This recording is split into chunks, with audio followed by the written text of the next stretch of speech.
Vaping in schools is something administrators have been battling for years now. We called it a crisis, an epidemic even, and then a pandemic set in. But not that long ago, kids vaping led to widespread warnings and federal bans. But here on the other side of the pandemic, almost nothing has changed when it comes to e-cigarettes and kids. In fact, new vaping devices may be making things worse, and THP11's Rolly Hoyt analyzes what progress has been made and what's gone up in smoke. And these bathrooms don't look like much since this is the oldest building. In a 65-year-old school bathroom, new technology aims to stop the latest twist on an old problem. These are our vape detectors here.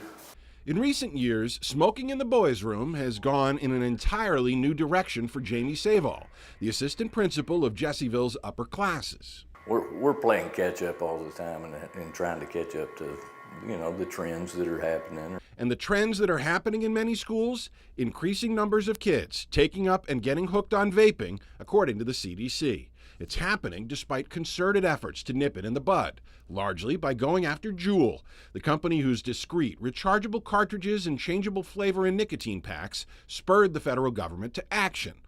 By the time the FDA fully banned Juuls last year, the industry already had an adjustment ready to go. This is a Juul in one piece that you throw away after you're done with it. That's where the hitch is. Okay, so it's no longer a pod, right? It's an all-in-one system. And the FDA made sure to not target these type of products. This is before this product existed.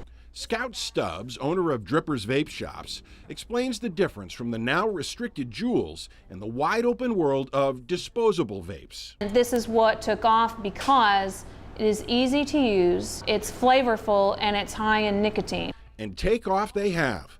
Products like Escobar and similar names are made in China. American importers license companies there to make these one-piece units and ship them back here, avoiding many of the regulations and bans put in place by the FDA. That means they can have fruity or sweet flavors, the very thing the U.S. government went after Juul over. But because they're made overseas, the FDA doesn't have the tools in place to regulate them. If they never submitted at all, then they're not on the FDA's radar. And so they're harder to go after. And so a lot of these companies are just playing roulette, like I said. They're making money until they can get caught. While the companies avoid the feds, more and more kids can't avoid the detection systems being put in place at schools. It's led to quite the collection of confiscated devices for Savall. Tropical gummy bear.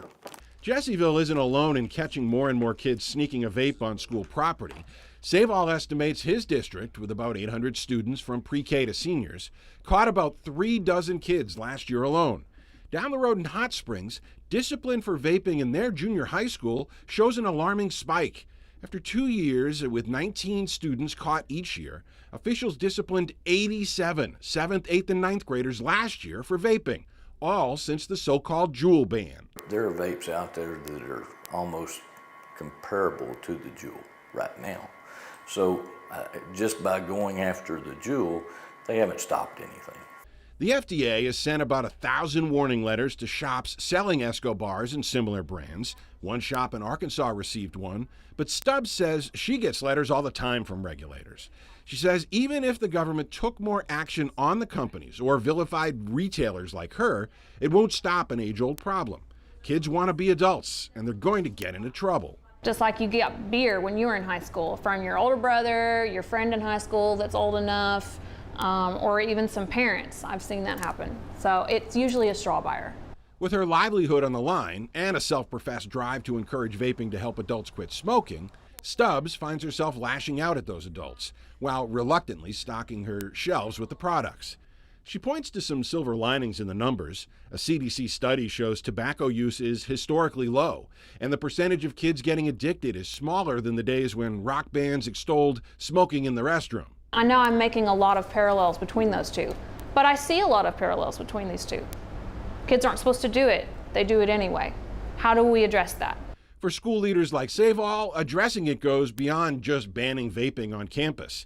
He knows it's still going to be a problem, but things like these new detectors give him a fighting chance. With the surveillance technology that we have, with the detector sending the text, I can normally be there at a detector before that student leaves the bathroom.